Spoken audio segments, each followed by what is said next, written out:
അൽഫോൻസാമ്മയുടെ സ്വർഗപ്രവേശനത്തിൻ്റെ 80-ാം അനുസ്മരണമാണ് വർഷമാണ് ഇന്ന്. 1946 മുതൽ 2026 വരെയുള്ള ആ ജീവിത കാലഘട്ടത്തിൽ അമ്മ നമ്മളോട് സംസാരിച്ച വഴികൾ വളരെ വ്യത്യസ്തമാണ്. അമ്മയെ വാഴ്ത്തപ്പെട്ടവളായും 1986 പിന്നീട് 2008 ഒക്ടോബർ 12 വിശുദ്ധയായും പ്രഖ്യാപിക്കപ്പെട്ടതിന് ശേഷം കുടമാളൂരും ഭരണജ്ഞാനവും മുട്ടുചെറിയുമെല്ലാം കർത്താവിൻ്റെ കൃപ അമ്മയിലൂടെ ഏറ്റുവാങ്ങുന്ന വലിയ കേന്ദ്രങ്ങളായിട്ട് മാറി. പരിശുദ്ധ ബെനഡിക്ട് പിതാവ് ഒരു പ്രഭാഷണത്തിൽ ഒരിക്കൽ പറഞ്ഞു, സുവിശേഷങ്ങളിൽ ഈശോയുടെ സഹനത്തെക്കുറിച്ചുള്ള വിവരണങ്ങൾ വലിയ ആഴ്ചത്തെ ലിറ്റർജി ക്രമീകരണത്തിന് വേണ്ടി മാത്രം ഉള്ളതല്ല. ഈശോയുടെ പീഡാസഹന വിവരണങ്ങൾ സുവിശേഷം മുഴുവനും നിറഞ്ഞു നിൽക്കുന്ന കാര്യമാണ് എന്ന്. അതിനെ മാറ്റി നിർത്തിക്കൊണ്ട് നമ്മളൊരു ലക്ഷണറി വായന ക്രമീകരിക്കുന്നതിലോ സുവിശേഷ വ്യാഖ്യാനം നടത്തുന്നതിലോ അർത്ഥമില്ല എന്ന്. ഓൾ പെർവെയ്ഡിങ് ആയിട്ടുള്ള സുവിശേഷത്തെ മുഴുവനും വിശ്വാസികളിലേക്ക് എത്തിക്കേണ്ട ഉപകരണമാണ് ഈശോയുടെ സഹനത്തെക്കുറിച്ചുള്ള തിരുവചനങ്ങളെന്ന്. അൽഫോൻസാമ്മയെക്കുറിച്ച് നമ്മൾ ഓർക്കുമ്പോൾ അൽഫോൻസാമ്മ പരിശുദ്ധ ബെനഡിക്ട് പിതാവ് പറഞ്ഞ തിരുവചന വ്യാഖ്യാനത്തിൻ്റെ ഈ സമഗ്ര മുഖം ജീവിതത്തിൽ കണ്ടെത്തിയ ആളാണ്. അമ്മയുടെ സൂക്തങ്ങൾ, സാധാരണ വാക്കുകൾ എല്ലാം ഈ സുവിശേഷത്തിൻ്റെ വ്യാഖ്യാനമാണ്. നമ്മ ശരിക്കും ഈ ലോകത്തിലെ തിന്മകൾക്ക് എതിരായിട്ട് പോരാടിയത് അമ്മയുടെ സഹനം വഴിയാണ്. അമ്മ ഫിഷർ ഓഫ് ഹ്യൂമാനിറ്റി, മനുഷ്യവർഗത്തെ പിടിച്ചെടുത്ത മുക്കവൻ്റെ സ്ഥാനം അലങ്കരിക്കുന്ന വ്യക്തിയാണ്. അത് ലോകത്തിലെ തിന്മകളിൽ നിന്ന് ജനങ്ങളെ പിടിച്ചെടുക്കാൻ വേണ്ടിയാണ്. അതിനുവേണ്ടി അടിസ്ഥാനമായ കാര്യം നമ്മൾ കെറിഗ്മായിലേക്ക് പ്രവേശിക്കുക എന്നതാണ്, പ്രഘോഷണത്തിലേക്ക് പ്രവേശിക്കുക എന്നാണ്. തിരുവചനം നിരന്തരമായിട്ട് പ്രഘോഷിക്കപ്പെടേണ്ട ഇടമായിട്ട് ഇവിടെ മാറണം. പരിശുദ്ധ ലിയോ മാർപ്പാപ്പ സ്പെയിൻ സന്ദർശിച്ചപ്പോഴും ഊന്നൽ കൊടുത്ത് പറഞ്ഞ ഒരു കാര്യം, കെറിഗ്മായിലേക്ക് നമ്മളെല്ലാവരും നീങ്ങണം. സുവിശേഷ പ്രഘോഷണത്തിൻ്റെ അടിസ്ഥാനപരമായ സ്വഭാവത്തിലേക്ക് നമ്മളൊന്നുകൂടെ ഇറങ്ങിച്ചെല്ലണം എന്ന്. അപ്പോൾ നമുക്ക് കുറേ കൂടെ സുവിശേഷത്തിൻ്റെ ആ സുന്ദരമായ മുഖം എടുത്ത് കാണിക്കാനായിട്ട് സാധിക്കും. പ്രൊഫ്യൂമി ദി വഞ്ചെല്ലോ എന്ന് ഇറ്റാലിയൻ ഭാഷയിൽ സുവിശേഷത്തിൻ്റെ ആത്മീയ സുഗന്ധം, ആ സുഗന്ധമാണ് അമ്മ നമ്മളിലൂടെ ജീവിതത്തിലൂടെ ഇന്നും ഇവിടെയും നമുക്ക് നൽകിക്കൊണ്ടിരിക്കുന്നത്. സുവിശേഷത്തിൻ്റെ സുഗന്ധം നമ്മൾ മറക്കാതിരിക്കാൻ ലിയോ മാർപ്പാപ്പ ആവർത്തിച്ച് പറഞ്ഞു, നമ്മൾ വിശുദ്ധന്മാരെ കൂട്ടുപിടിക്കണം. വിശുദ്ധന്മാരാണ് തിരുവചനം ജീവിതത്തിൽ പ്രാവർത്തികമാക്കിയത്. വളരെ ചെറുപ്പക്കാരായ 2 വ്യക്തികളെ വിശുദ്ധ പദവിയിലേക്ക് കൊണ്ടുവന്ന് ജോർജ് ഫ്രസാത്തിയും അക്യൂറ്റീസ് കാർലോയും ആ വിശുദ്ധ കുട്ടികളെ നാമകരണം ചെയ്തപ്പോൾ അവരെക്കുറിച്ച് പരിശുദ്ധ പിതാവ് പിന്നീട് പ്രസംഗിച്ചു. അവർ സ്വർഗവുമായുള്ള നമ്മുടെ ബന്ധത്തിൻ്റെ ഗുരുക്കന്മാരാണ്. ഈ കുട്ടികൾ സ്വർഗവുമായിട്ടുള്ള നമ്മുടെ ബന്ധത്തിൻ്റെ ഗുരുക്കന്മാരാണ്. മജിസ്ട്രി ദൽ റപ്പോർട്ടോ, സ്വർഗത്തിലേക്കുള്ള നമ്മുടെ പിടിവള്ളിയാണ്. ആ ഒരു വലിയ സത്യമാണ് അൽഫോൻസാമ്മ ഇവിടെ നമുക്ക് നൽകിക്കൊണ്ടിരിക്കുന്നത്. സ്വർഗത്തെ കാണാനായിട്ട് ദൈവത്തെങ്കിലേക്ക് നോക്കണം, കണ്ണുകൾ ഉയർത്തി നോക്കണം. 1 മാസം മുമ്പ് പരിശുദ്ധ പിതാവ് സ്പെയിനിൽ വന്നപ്പോഴും പ്രസംഗിച്ച കാര്യം ഹൃദയങ്ങൾ ഉയർത്തുക എന്നതായിരുന്നു. സൂർസും കോർദ, നമ്മുടെ ആരാധനാക്രമത്തിലെല്ലാം നിങ്ങളുടെ വിചാരങ്ങൾ ഉന്നതത്തിലേക്ക് ഉയരട്ടെ, ഹൃദയങ്ങൾ ഉയരട്ടെ എന്നുള്ള ആ പ്രാർത്ഥന തന്നെയാണത്. അവിടെ അന്ന് ലിയോ മാർപ്പാപ്പ പറഞ്ഞു, നമ്മൾ ഭയപ്പെടേണ്ടത് പാപം മാത്രമാണ്. ദൈവവുമായുള്ള നോട്ടത്തിൽ നമുക്ക് തടസ്സം നിൽക്കുന്നത് പാപം മാത്രമാണ്. മറ്റൊന്നിനും ആ നോട്ടത്തെ തടസ്സപ്പെടുത്താൻ പറ്റില്ല. വിശുദ്ധന്മാരാകാൻ കുട്ടികളെപ്പോലെ നിഷ്കളങ്കതയോടെ, എളിമയോടെ, ആത്മാർത്ഥതയോടെ ജീവിച്ചാൽ മാത്രം മതി എന്നും പരിശുദ്ധ പിതാവ് പറഞ്ഞ കാര്യം നമ്മൾ ഹൃദയത്തിലെടുക്കണം. സുവിശേഷം കൈമാറ്റം ചെയ്യുന്നത് വലിയൊരു ബുൾഡോസർ വർക്കല്ല, അതൊരു വിസ്പറിംഗ് ആണ്, മർമറിംഗ് അല്ല. മർമറിങ് കുറ്റപ്പെടുത്തലാണ്. വിസ്പറിങ് നല്ല കാര്യത്തെക്കുറിച്ച് അടുത്തിരിക്കുന്നവരുടെ ചെവിയിൽ പയ്യെ നമ്മൾ കൊടുക്കുന്ന ആ സന്ദേശമാണ്. അങ്ങനെ സുവിശേഷത്തിൻ്റെ വിസ്പറിങ്ങിലൂടെ നമുക്ക് ഈശോയുടെ ഹൃദയത്തിലേക്ക് കടക്കാനായിട്ട് സാധിക്കണം. സുവിശേഷം നമുക്ക് കേൾക്കാൻ ഏറ്റവും നല്ല അവസരമാണ് ഈ ഭരണങ്ങാനം അൽഫോൻസ ഷ്രൈന്. മനുഷ്യവർഗത്തിൻ്റെ പുളിമാവായിട്ട് നിൽക്കേണ്ട ഇടമാണിത്. നിത്യസത്യങ്ങൾ തുടർച്ചയായിട്ട് പഠിപ്പിക്കേണ്ട സ്ഥലമാണിത്. മോക്ഷത്തെക്കുറിച്ചും ശുദ്ധീകരണ സ്ഥലത്തെക്കുറിച്ചും നിത്യാനന്ദത്തെക്കുറിച്ചുമെല്ലാമുള്ള പഠനങ്ങളാണ് ഈ ടൂമ്പിൽ നിന്ന്, ഈ ഷ്രൈനിൽ നിന്ന് ഉണ്ടാകേണ്ടത്.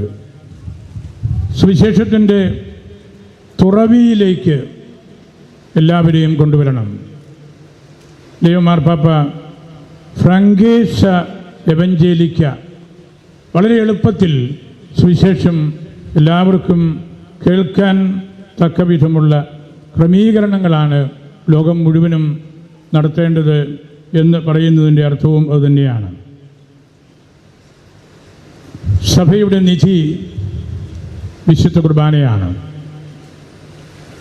സഭ സംരക്ഷിക്കുന്നത് ഈശോയുടെ മരണോത്ഥാനമാണ്. വിശുദ്ധ കുർബാനയാണ് സഭയെ നിർമ്മിക്കുന്നത്. സഭ തന്നെയാണ് വിശുദ്ധ കുർബാനയെയും നിർമ്മിക്കുന്നത്. ഇവിടെ നമ്മൾ ഈ തിരുനാൾ എല്ലാ നിധികളുടെയും നിധിയായ വിശുദ്ധ കുർബാന നിരന്തരമായിട്ട് അർപ്പിക്കണം എന്നുള്ള ആ ഒരു വലിയ നിർബന്ധം പിടിക്കുന്നതും ഈ കാരണം കൊണ്ടാണ്. വിശുദ്ധ കുർബാന നമ്മളുടെ ഏറ്റവും വലിയ സ്കൂളാണ്. അൽഫോൻസ്യൻ സ്കൂള് എന്ന് പറയുന്നത് ഇവിടെ അർപ്പിക്കപ്പെടുന്ന പരിശുദ്ധ കുർബാനയും തിരുവചന വ്യാഖ്യാനവുമാണ്. ഒപ്പം പാപമോചനം നേടാനുള്ള സൗകര്യവും. സഭയാകുന്ന ഉദാശയിലാണ് ഇതെല്ലാം ഇവിടെ നമ്മൾ പരികർമ്മം ചെയ്യുന്നത്. സഭയിൽ നിന്നാണ് ഈ വലിയ കൃപകളെല്ലാം നമ്മൾ എടുക്കുന്നത്. സഭയിൽ നിന്ന് എന്തു പഠിച്ചുവോ അത് സഭയ്ക്ക് നമ്മൾ വീണ്ടും കൊടുക്കുകയാണ്. ഭരണജ്ഞാനത്ത് വിശുദ്ധ കുർബാനയുടെ ഒരു തിരമാല അടിക്കലാണ് ഈ ദിവസങ്ങളിലെല്ലാം നടന്നുകൊണ്ടിരുന്നത്. എത്രയോ ആഘോഷമായ രീതിയിലാണ് പരിശുദ്ധ കുർബാന അർപ്പിക്കപ്പെടുന്നത്. ഇന്ന് നമ്മൾ ഈശോയുടെ ഭാഷയായ പരമായ സുറിയാനിയും കുറേയെല്ലാം പ്രാർത്ഥനകളിൽ ഉപയോഗിക്കുന്നതും ഈ കുർബാനയുടെ ഏറ്റവും വലിയ ആധികാരികതയും ആ ഭാഷയുടെ പ്രാധാന്യവും നമ്മൾ മറക്കാതിരിക്കാൻ വേണ്ടിയാണ്. ഈ കുർബാനയിലൂടെ, ഈ സുവിശേഷ ശ്രവണത്തിലൂടെ നമ്മൾ ഒരൊറ്റ വലിയ വലയാണ് കെട്ടുന്നത്. വല കെട്ടുന്നത് നമ്മളുടെ ശുശ്രൂഷയായിരിക്കണം. നിരന്തരമായിട്ട് നമ്മൾ വലകൾ നന്നാക്കിക്കൊണ്ടിരിക്കണം. നമ്മുടെ പ്രവൃത്തികളാകുന്ന വലകൾ സ്നേഹം കൊണ്ട് നിറയപ്പെടേണ്ടതായിട്ടുണ്ട്. വല കെട്ടുന്നത് മറ്റുള്ളവർക്ക് സ്പേസ് കിട്ടാൻ വേണ്ടിയാണ്. അഗസ്തീനോസ് പറഞ്ഞു, തെറ്റായ സമൃദ്ധി നമ്മളെ നാശത്തിലേക്ക് നയിക്കും. ട്രാക്ക് തെറ്റി ഓടുന്നവരെ പോലെയാകും. ഈശോയാണ് എല്ലാം. സഭയിലാണ് എല്ലാറ്റിൻ്റെയും അർത്ഥം. ഫീനിസ് ഓംനിയും എക്ലീഷ്യ എന്ന് പിതാക്കന്മാർ പറഞ്ഞല്ലോ. എല്ലാറ്റിൻ്റെയും അർത്ഥം പരിശുദ്ധ സഭയിലാണ്. നിനക്ക് വിശക്കുന്നെങ്കിൽ ദൈവമാണ് നിൻ്റെ അപ്പം. ദാഹിക്കുന്നെങ്കിൽ ദൈവമാണ് ജീവജലം. ഇരുട്ടിലാണെങ്കിൽ ദൈവമാണ് അസ്തമിക്കാത്ത പ്രകാശം. നിനക്ക് വസ്ത്രമില്ലെങ്കിൽ നിൻ്റെ അമർത്യമായ വസ്ത്രം ദൈവമാണ്. ആ ആത്മീയ ചിന്തയാണ് പരിശുദ്ധ കുർബാനയിലൂടെ ഇവിടെ നമ്മൾ എന്നും പ്രഘോഷിക്കുന്നത്. സുവിശേഷത്തിലേക്കുള്ള നിരന്തരമായ ഒരു മനഃശാന്തരം, ഒരു പെർമനൻ്റ് ഓൺഗോയിങ് കൺവേർഷൻ ഉണ്ടാകേണ്ടതുണ്ട്.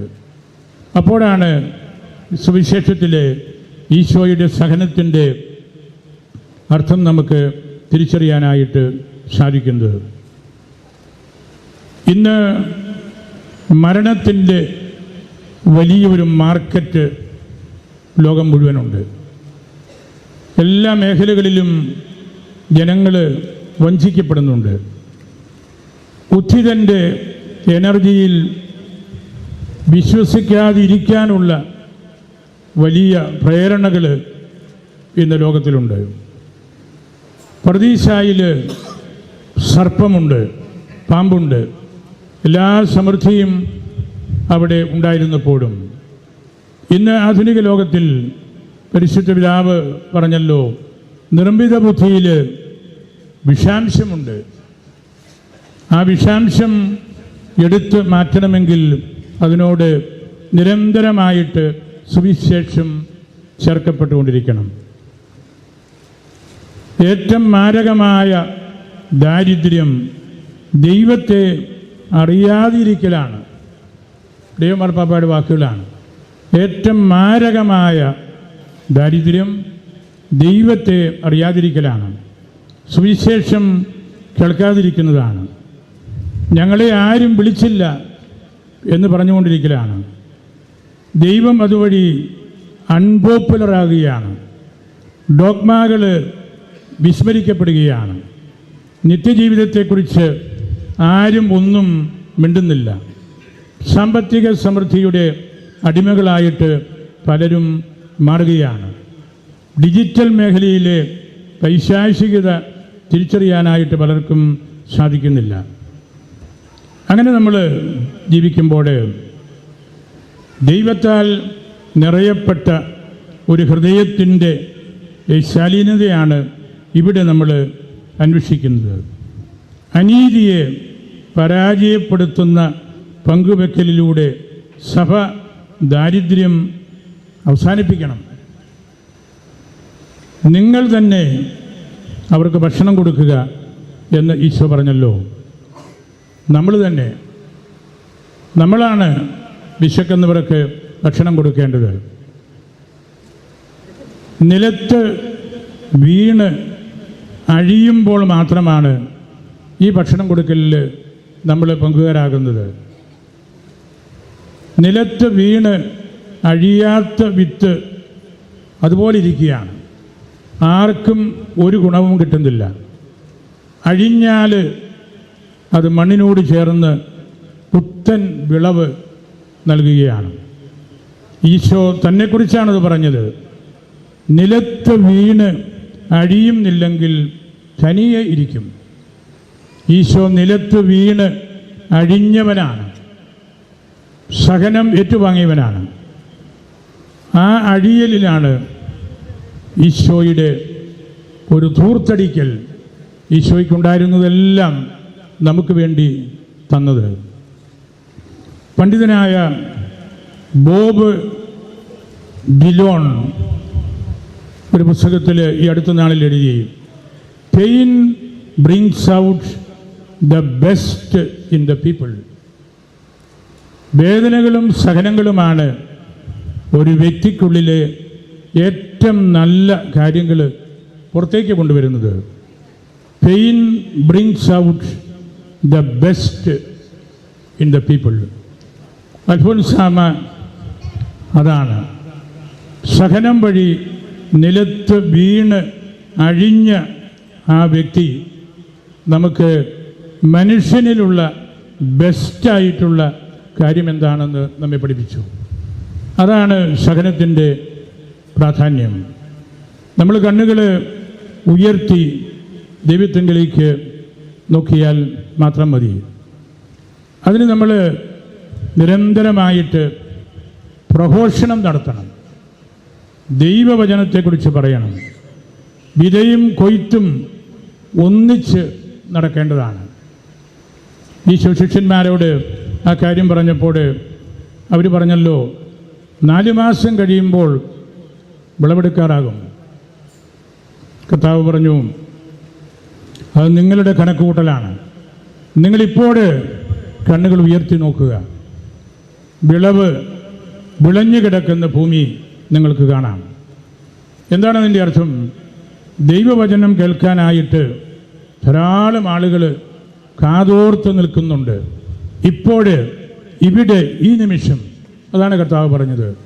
വിളഞ്ഞു കിടക്കുകയാണ്, ആളുകൾ നോക്കിയിരിക്കുകയാണ്. നിങ്ങൾ കണക്ക് കൂട്ടി 4 മാസം കഴിയട്ടെ, അടുത്ത കൊല്ലം വരട്ടെ. ഇതെല്ലാം തെറ്റായ കണക്ക് കൂട്ടലുകളാണ്. നിരന്തരമായിട്ട് പ്രഘോഷിക്കണം ദൈവത്തിൻ്റെ വചനം. നമ്മൾ ദൈവവചനം പലപ്പോഴും അടച്ചു വച്ചിരിക്കുകയാണ്, തുമ്പിലാക്കി വച്ചിരിക്കുകയാണ്. തുമ്പ് തുറക്കാനായിട്ട്, അതിൻ്റെ മഹത്വം അനുഭവിക്കാനായിട്ട് നമുക്ക് സാധിക്കാത്ത സാഹചര്യങ്ങൾ നിരവധിയുണ്ട്. അവിടെയെല്ലാം നമ്മൾ അഭിമാനബോധത്തോടു കൂടി നമ്മുടെ വിശ്വാസത്തെ ഉൾക്കൊള്ളാനും അത് നിരന്തരമായിട്ട് പ്രഘോഷിക്കാനും സാധിക്കണം. നമ്മൾ ഓരോരുത്തരും ഇവിടെ ഈ ടൂമ്പിൽ വരുമ്പോൾ തുറക്കപ്പെടുന്ന അലബാസ്റ്റർ ജാറായിട്ട് മാറണം. ആ മേൽത്തരം നാർദീൻ സമൃദ്ധമായിട്ട് ഒഴുക്കപ്പെട്ടു. അതിൻ്റെ ഒരു ഗന്ധം, അതാണ് സുവിശേഷം സംരക്ഷിക്കുന്ന കാര്യം. ഇവിടെ നമ്മൾ അൽഫോൻസാമയുടെ ഖബറിന് ചുറ്റുമായിരിക്കുമ്പോഴും നമ്മൾ തുറന്നു വച്ചിരിക്കുന്ന ഈ നാർദീൻ ചെപ്പിൻ്റെ ആധ്യാത്മിക സൗരഭ്യമാണ് അനുഭവിക്കുന്നത്. അതുകൊണ്ടാണ് ഇവിടെ നാനാജാതി മതസ്ഥർ ഈ ടുമ്പിലേക്ക് ഓടിക്കൂടുന്നത്. ഇവിടെ വരുമ്പോൾ ഈശോയുടെ ഒരു ഗന്ധമുണ്ട്, ദൈവത്തിൻ്റെ ഒരു അനുഭവമുണ്ട്, പാപം മോചിക്കപ്പെടുന്നു എന്നൊരു സംതൃപ്തിയുണ്ട്. ആഘോഷമായ രീതിയിൽ പരിശുദ്ധ കുർബാനയിൽ പങ്കെടുക്കാൻ പറ്റുന്നല്ലോ എന്നുള്ള വിചാരമുണ്ട്. പെയിൻ, സഫറിങ്സ് എന്താണെന്ന് കണ്ടെത്തുകയും അത് സുവിശേഷത്തിൻ്റെ കാതലാണെന്ന് പരിശുദ്ധ ബെനഡിക്റ്റ് പിതാവ് പറഞ്ഞ ആ കാര്യം ജീവിതത്തിൽ അനുഭവിച്ചറിയുകയും ചെയ്ത വ്യക്തിയാണ് അൽഫോൻസാമ്മ. അതുകൊണ്ടാണ് അമ്മ ഇന്ന് ബെസ്റ്റ്, എല്ലാം നല്ല ഭാഗം തിരഞ്ഞെടുത്ത വ്യക്തിയായിട്ട് ഏക കാര്യം നെസസറി ആയിട്ടുള്ളത് അതാണ്. അത്യാവശ്യമായിട്ടുള്ളത് ഒറ്റ കാര്യമേ ഉള്ളൂ, ഈശോയുടെ പദാന്തികത്വത്തിൽ ഇരിക്കുക, വചനം കേൾക്കുക. ഒപ്റ്റിമം പാർത്തം എലേജിറ്റ്, ദ ബെസ്റ്റ് പാർട്ട് തിരഞ്ഞെടുത്തു. ഈശോയെ കേൾക്കുമ്പോൾ, ഈശോയുടെ അടുത്തായിരിക്കുമ്പോൾ, ഈ പുണ്യ ഖബറിൻ്റെ ചുറ്റുമായിരിക്കുമ്പോഴും അതാണ്. നമ്മൾ ഇന്ന് ഈ പ്രഭാതത്തിൽ ബെസ്റ്റായിട്ടുള്ള ഒരു തീരുമാനം എടുത്തതാണ്. ഇവിടെ വന്ന് ഈ ഖബറെങ്കിലിരുന്ന് പ്രാർത്ഥിച്ച് ദൈവവുമായിട്ട് നമുക്ക് വർത്തമാനം പറയണമെന്നുള്ള ആ കാര്യം. അപ്പോൾ നമുക്ക് ജീവിതത്തിൻ്റെ വേദനകളുടെയും ദുഃഖങ്ങളുടെയും എല്ലാം അർത്ഥം മനസ്സിലാകും.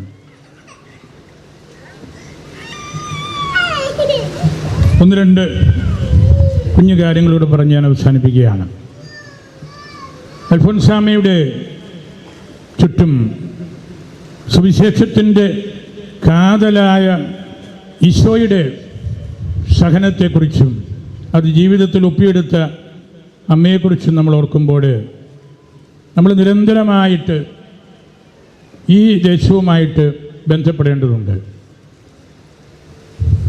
അമ്മയുടെ ഓർമ്മ ഏതെങ്കിലും ഒരു വ്യക്തിയുടെ മാത്രം ഓർമ്മയല്ല, ഇത് സഭയുടെ ഓർമ്മയാണ്. ഈ ഖബറുടെ ദേവാലയം, ഈ വലിയ പള്ളി, FCC കോൺവെൻറ്റ്, സെൻറ്റ് മേരീസ് താഴത്തെ ഫൊറോന പള്ളി, അൽഫോൻസ ഗവേഷണ കേന്ദ്രം, മുട്ടുചെറിയിലെ അൽഫോൻസാമ്മയുടെ കേന്ദ്രം, അമ്മ ജനിച്ച വീട്, അമ്മ വളർന്ന വീട്, ഇതെല്ലാം നമുക്ക് വളരെ പ്രധാനപ്പെട്ട കാര്യമാണ്. ആ കാര്യത്തിലേക്ക് നമ്മൾ വീണ്ടും വീണ്ടും ചരിത്രപരമായിട്ട് തന്നെ മടങ്ങി വരേണ്ടതുണ്ട്. അവർ wounds are intimate to us. നമ്മുടെ മുറിപ്പാടുകളാണ് നമുക്ക് ഏറ്റവും ഇൻറ്റിമേറ്റ് ആയിട്ടുള്ളത്. നമ്മളുടെ വേദനകളാണ് ഏറ്റവും ഇൻറ്റിമേറ്റ് ആയിട്ടുള്ളത്, ഉള്ളിലുള്ളത്, മറ്റാർക്കും ഒരുപക്ഷെ തിരിച്ചറിയാൻ പറ്റാത്തത്.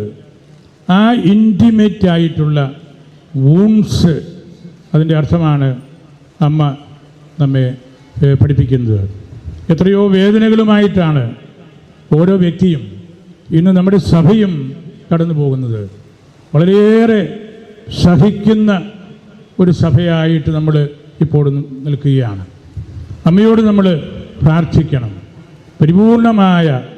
പൂർണ്ണമായ കുർബാന അതിൻ്റെ ആഘോഷമായ രീതിയിൽ അർപ്പിക്കപ്പെടാനുള്ള കൃപ പരിശുദ്ധ സിംഹാസനത്തിൻ്റെ നിർദ്ദേശമനുസരിച്ച്, സിനഡിൻ്റെ നിർദ്ദേശമനുസരിച്ച് പരികർമ്മം ചെയ്യാനുള്ള കൃപയ്ക്ക് വേണ്ടി എല്ലാവരും പ്രാർത്ഥിക്കണം. നമ്മൾ ഏതെങ്കിലും ഒരു പ്രത്യേക ലക്ഷ്യം വെച്ച് പറയുന്നതല്ല. എല്ലാ പ്രദേശങ്ങളിലും അപൂർണതകൾ വിളയാടുന്നുണ്ട്, പോരായ്മകൾ ഉണ്ടാകുന്നുണ്ട്. ദൈവാരാധനയോട് വേണ്ടതായ ആഴമായ സമീപനം പുലർത്താത്ത അനേകർ എല്ലാ പ്രദേശത്തുമുണ്ട്. അതിനെല്ലാമുള്ള ഒരു ഉത്തരമായിട്ട് അമ്മയുടെ ഈ ടുമ്പ്, ഇവിടെ അർപ്പിക്കപ്പെടുന്ന പരിശുദ്ധ കുർബാനയിൽ നിന്നുള്ള കൃപ നമുക്ക് ലഭിക്കേണ്ടതുണ്ട്.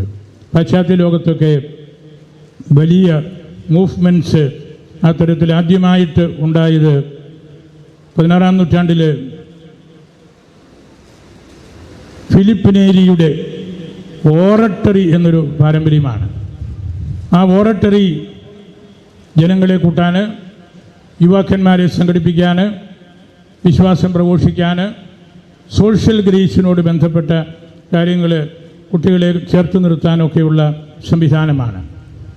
അത് റോമിൽ ഇന്നും ശക്തമായിട്ട് ഫിലിപ്പ് നേരിയുടെ പേരിലും മറ്റനേക സ്ഥലത്തുമുണ്ട്. ഇംഗ്ലണ്ടിൽ ബർമിംഗ്ഹാമിൽ വിശുദ്ധനായ ജോൺ ഹെൻറി ന്യൂമാൻ്റെ വലിയൊരു ഓറട്ടറി ഉണ്ട്. വലിയൊരു മൂവ്മെൻറ്റ്, ഓക്സ്ഫോർഡ് മൂവ്മെൻ്റ് എന്ന പേരിൽ, ന്യൂമാൻ്റെ പേരിൽ അന്നും ഇന്നും അത് ദൈവശാസ്ത്രത്തിൻ്റെ ആഴങ്ങളിലേക്ക് നീങ്ങാനുള്ള ഒരു മൂവ്മെൻ്റ് ആയിരുന്നു. 19-ാം നൂറ്റാണ്ടിൽ ഡോൺ ബോസ്കോയുടെ നേതൃത്വത്തിൽ യുവജനങ്ങളുടെ ശുശ്രൂഷയ്ക്ക് വേണ്ടിയുള്ള വലിയ മുന്നേറ്റങ്ങൾ നടന്നു.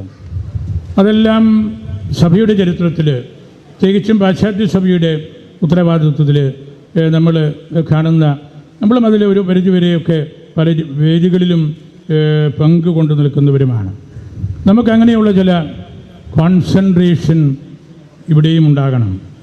നമ്മുടെ രൂപതയുടെ ഏറ്റവും വലിയ സമ്പത്താണ് നമ്മുടെ മ്യൂസിയം. ആയിരക്കണക്കിന് പുരാതനവും ആധുനികവുമായ കാര്യങ്ങളുള്ള മ്യൂസിയമാണ്. ആ മ്യൂസിയം ഇവിടെ അൽഫോൻസാ ഷ്രൈനിൻ്റെ ഉത്തരവാദിത്വത്തിൽ നമ്മളടുത്ത മാസം ഇവിടേക്ക് മാറ്റുകയാണ്. അത് വലിയൊരു മൂവ്മെൻ്റായിരിക്കും. വർഷങ്ങളായിട്ട് നമ്മുടെ രൂപത കളക്ട് ചെയ്ത എല്ലാ കാര്യങ്ങളും ഇവിടേക്ക് വരുമ്പോൾ അത് ഈ അൽഫോൻസിയൻ സ്പിരിച്വാലിറ്റിയുടെ ഒരു ലീപ്പിന്, മുൻപോട്ടുള്ള നടത്തിപ്പിനും കാരണമാകും എന്നെനിക്കുറപ്പുണ്ട്. ഇത് ഫ്രാൻസിസ് അസീസിയുടെ വർഷം കൂടിയാണ്. പരിശുദ്ധ പിതാവ് വലിയ പ്രാർത്ഥനയ്ക്ക് ശേഷം എടുത്തിയ ഒരു തീരുമാനമാണിത്. നമ്മളും അൽഫോൻസാമയും ഈ ഫ്രാൻസിസ്കൻ ട്രഡീഷനിലാണല്ലോ നിൽക്കുന്നത്. അതൊരു മൂവ്മെൻ്റായിട്ട് ലോകം മുഴുവൻ വരാൻ വേണ്ടിയാണ് പരിശുദ്ധ പിതാവ് അസീസിയിലെ ഫ്രാൻസിസിൻ്റെയും ക്ലാരപ്പൊണ്ണുവിധിയുടെയും എല്ലാം കാര്യങ്ങൾ ഊന്നൽ കൊടുക്കുന്നത്. അൽഫോൻസാമയും കുളൈത്താമയും എല്ലാം ആ ഒരു വഴിയിൽ നിൽക്കുന്ന ആളുകളാണ്. അതുകൊണ്ട് എനിക്ക് പറയാനുള്ളത്, അൽഫോൻസാമയുടെ ഈ കേന്ദ്രം ബഹുമാനപ്പെട്ട റെക്ടർസിന് വലിയ സാമർഥ്യത്തോടെ അതെല്ലാം സ്വരുക്കൂട്ടി ഒരു കാലത്തും കാണാത്ത വിധത്തിൽ ഭംഗിയാക്കിയിട്ടുണ്ട്. എങ്കിലും നമുക്ക് ഇവിടെ ഞാൻ പറയും ഒരു മർത്ത് അൽഫോൻസ ബേസ് കാറോസൂത്ത പരിശുദ്ധ അൽഫോൻസാമയുടെ ഒരു പ്രഘോഷണ ഭവനമായിട്ട് ഇത് മാറണം. ബേസ് എന്ന് പറഞ്ഞാൽ വീട് ആണ്, കാറോസൂത്ത പ്രഘോഷണമാണ്. അമ്മയുടെ ഒരു പ്രഘോഷണ ഭവനമായിട്ട് ഇതിനെ നമ്മൾ രൂപാന്തരപ്പെടുത്തുമ്പോൾ അതെല്ലാ ഓറട്ടറികളെക്കാളും എക്ലീഷ്യലായിട്ടും ലിറ്റർജിക്കലായിട്ടും ബിബ്ലിക്കലായിട്ടും റൂട്ടഡായിട്ടുള്ള ഒരു കാര്യമായിരിക്കും. അത് പൗരസ്ത്യ സഭകൾക്ക് തന്നെ വലിയൊരു മുതൽക്കൂട്ടാകുമെന്ന് ഞാൻ കരുതുകയാണ്. നമ്മളിവിടെ 2 മാസത്തിനുള്ളിൽ പൂർണ്ണമായിട്ട് രൂപകൽപ്പന ചെയ്യുന്ന മ്യൂസിയവും ഈ ഒരു വലിയ അംബ്രല്ല പോലെ നിൽക്കേണ്ട ഈ സംവിധാനം ബേസ് കാറോസൂത്ത മർത്ത് അൽഫോൻസ പരിശുദ്ധ അൽഫോൻസാമയുടെ പ്രഘോഷണ വീട് ആയിട്ട് ഈ ദേശം മുഴുവൻ നമുക്ക് മാറ്റിയെടുക്കണം. അത് സഭയ്ക്ക് ആധികാരികമായ വിശുദ്ധിയും ആത്മീയ മുന്നേറ്റവും ഐക്യവും നൽകും എന്നത് നമുക്ക് ഉറപ്പായ കാര്യമാണ്. നമുക്ക് ഈ വർഷത്തിൽ ഫ്രാൻസിസ് അസീസിയെ പ്രത്യേകമായിട്ട് ഓർക്കുന്ന ആ നാളുകളിൽ ഇവിടം അമ്മയുടെ ഈ കേന്ദ്രം നിരന്തരമായിട്ട് വചന പ്രഘോഷണം നടത്തി പരിശുദ്ധ ബെനഡിക്ട് പിതാവ് പറഞ്ഞതുപോലെ സുവിശേഷം മുഴുവനും നിറഞ്ഞു നിൽക്കുന്ന ആ സഹനത്തിൻ്റെ സുവിശേഷം, അതിലൂടെ ദ ബെസ്റ്റ് ആയിട്ടുള്ള കാര്യം ഓരോ വ്യക്തിയിൽ നിന്നും പുറത്തെടുക്കാനും അങ്ങനെ ഹൃദയ സമാധാനം കിട്ടുവാനുമായിട്ട് നമുക്ക് നിരന്തരമായിട്ട് പരിശ്രമിക്കാം. ഈ പ്രഘോഷണ ഭവനം ഇപ്പോഴും അതുപോലെയുള്ള പ്രവൃത്തികളാണ് ഇവിടെ ബഹുമാനപ്പെട്ട റെക്ടർസിൻ്റെ ശുശ്രൂഷയിൽ നടന്നുകൊണ്ടിരിക്കുന്നത്. എങ്കിലും നമുക്ക് കൂടുതൽ ഏകാഗ്രതയും താപസഗുണവും സുധ്വാത്മക ഭാവങ്ങളും പ്രാർത്ഥനാ മന്ത്രങ്ങളും നിരന്തര വചന പഠനവും എപ്പോഴുമുള്ള പരിശുദ്ധ കുർബാനയുടെ ആഘോഷമായ സമർപ്പണവും നമ്മളുടെ സഭയെ റീവലോറൈസ് ചെയ്യും, ഒരു പുത്തൻ ഉണർവ് കൊടുക്കും എന്ന് നമുക്കെല്ലാവർക്കും ഉറപ്പുണ്ട്. അതിനുള്ള അടിയുറച്ച തീരുമാനമായിരിക്കണം നമ്മുടെ ഈ തിരുനാൾ ആഘോഷം. ഞാൻ പ്രിയപ്പെട്ട അധ്യക്ഷനെ പ്രത്യേകമായിട്ട് ഹൃദയത്തിൽ ഓർത്ത് നന്ദി പറയുകയാണ്. അദ്ദേഹത്തിൻ്റെ പഠിപ്പും വിശുദ്ധിയും സ്വഭാവമേന്മയും മികവും എല്ലാമാണ് ഈ തിരുനാളും ഈ പ്രദേശവുമെല്ലാം ഇതുപോലെ ഐക്യത്തിൽ കൊണ്ടുപോകാൻ സാധിക്കുന്നത്. അച്ഛനിവിടെ പറഞ്ഞതുപോലെ 13 അച്ഛന്മാരിവിടെയുണ്ട്. അച്ഛൻ്റെ കൂട്ടത്തിൽ 12 അച്ഛന്മാരെ കൂടെ അഡ്മിനിസ്ട്രേറ്ററായിട്ടും വൈസ് റെക്ടർമാരായിട്ടും സ്പിരിച്വൽ ഫാദേഴ്സായിട്ടും കൊടുത്തിരിക്കുകയാണ്. അങ്ങനെ 13 അച്ഛന്മാരുടെ പ്രവർത്തനത്തിൻ്റെ നിരന്തരമായ പ്രവർത്തനത്തിൻ്റെ ഫലമാണിത്. അതുപോലെ വലിയ പള്ളിയിലെ വിയാരിസിന് അവിടുത്തെ 2 സ്ഥിതി അച്ഛന്മാർ, അങ്ങനെ 16 അച്ഛന്മാർ ജീവിക്കുന്ന സ്ഥലമാണ്. അതോടൊപ്പം നമ്മുടെ ഭരണജ്ഞാനം FCC provincial, Pala FCC provincial, CCയുടെ ജനറാളമ്മ, അവരുടെ എല്ലാം സാന്നിധ്യവും സഹകരണവും എപ്പോഴും ഇവിടെയുണ്ട്. അവരുടെ സ്വന്തമായിട്ടുള്ള ഒരു ആധ്യാത്മിക ഊർജമാണല്ലോ, തീക്കനലാണല്ലോ അൽഫോൻസാമാൻ. അത് സഭ ആയിട്ട് നിൽക്കുമ്പോൾ അവർക്കതിൽ അഭിമാനമുണ്ട്. അവരുടെ പ്രാർത്ഥനയുടെയും ആധ്യാത്മിക ജീവിതത്തിൻ്റെയും ഫലമാണിത്. അവരെയും ഞാൻ പ്രത്യേകമായിട്ട് ഓർക്കുന്നു. ഇവിടെ ഈ നാടുകളിൽ വന്ന നിരവധിയായ ആയിരക്കണക്കിന് ആളുകളെ, വിശ്വാസികളെ, ഇതര മതസ്ഥരെയും ഹൃദയത്തിൽ സൂക്ഷിക്കുന്നു. ഈ കുർബാനയിൽ പങ്കെടുക്കുന്ന അച്ഛന്മാരെ, പ്രത്യേകിച്ച് നമ്മുടെ ജോബി കാപ്പിപ്പറമ്പിൽ അച്ഛൻ MST നമ്മുടെ കൂട്ടത്തിൽ കുർബാനയിൽ ഉണ്ട്. അച്ഛനിപ്പോൾ സ്പെയിനിലാണ്. അച്ഛൻ്റെ ക്ഷണപ്രകാരമാണ് ഞാനും സെക്രട്ടറി അച്ഛനും ഒരു മാസം മുമ്പ് സ്പെയിനിൽ പരിശുദ്ധ ലേയോ മാർപ്പാപ്പ ആശീർവദിച്ച ആ വലിയ പള്ളിയുടെ അവിടുത്തെ ഈശോയുടെ രൂപത്തിൻ്റെ ടവറിൻ്റെ എല്ലാം കാര്യത്തിൽ പങ്കെടുക്കാനായിട്ടിടയായത്. അച്ഛൻ നമ്മുടെ പാലക്കാരനാണ്.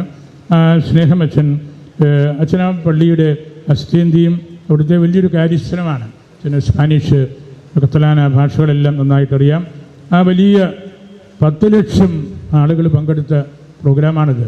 പരിശുദ്ധ പിതാവ് സ്പെയിനിൽ ബർസലോണയിൽ വന്നപ്പോൾ അതിൽ ഞാനും കൂടി ഉണ്ടായിരിക്കണം, ഞാനും വടക്കേൽ പിതാവും ഒക്കെ വേണമെന്ന് അച്ഛന് നിർബന്ധമുണ്ടായിരുന്നു. അങ്ങനെ അച്ഛൻ്റെ ആ വലിയ കരുതൽ സ്നേഹത്തോടെ ഞാൻ ഓർക്കുകയാണ്. അദ്ദേഹത്തിൻ്റെ സാധാരണമായ ഭാഷാ മികവും ദൈവം കൊടുത്ത കരിസ്മാത്താകൾ, വ്യത്യസ്തമായ താലന്തുകളുമെല്ലാം അവിടെ ചെന്ന് നേരിൽ കണ്ട് മനസ്സിലാക്കാൻ എനിക്ക് സാധിച്ചു. അച്ഛനീ കുർബാനയിൽ നമ്മുടെ കൂട്ടത്തിലുള്ളത് ദൈവം തന്ന വലിയ അനുഗ്രഹമായിട്ട് ഞാൻ കരുതുന്നു. അൽഫോൻസാമ്മയോട് മാധ്യസ്ഥം പ്രാർത്ഥിക്കണം. അമ്മയുടെ പ്രാർത്ഥന ഈശോയിൽ നിന്ന് കൃപകൾ, ഈശോയുടെ അനുഗ്രഹം നമുക്ക് വാങ്ങി തരാനായിട്ടുള്ള നല്ല വഴിയാണ്. ഞങ്ങളെല്ലാവരെയും ഒരിക്കൽ കൂടെ പരിശുദ്ധ അൽഫോൻസാമ്മയ്ക്ക് സമർപ്പിച്ച് എൻ്റെ വാക്കുകൾ സംസാരിക്കും.